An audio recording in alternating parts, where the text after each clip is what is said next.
If you've got a hole in your wall that needs fixing, we've got you covered. We're going to show you how to go from this to this.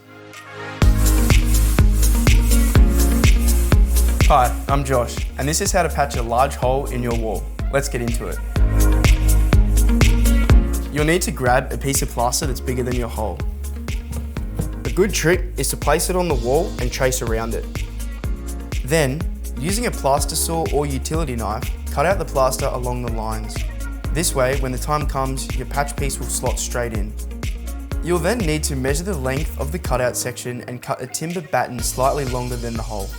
I'm using this 42mm by 19mm piece of timber, but you can use anything as long as it's at least 19mm thick.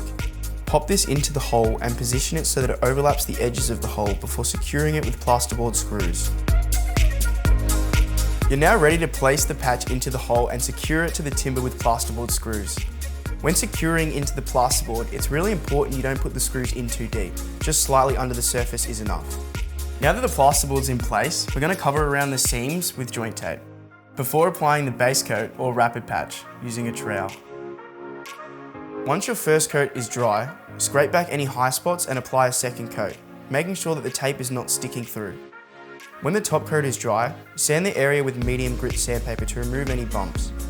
I'm using 180 grit here, before going in with the finer grit sandpaper of at least 240 grit for a smoother finish. Once you're happy with your patch, you can go and apply your primer. After the primer is dry, you can apply your top coat, same colour as your wall. And there you have it. Repairing a large hole in plasterboard is pretty straightforward. I hope you enjoyed this project. If you liked this video, check out some of our other DIY guides to help you tackle your next project with confidence.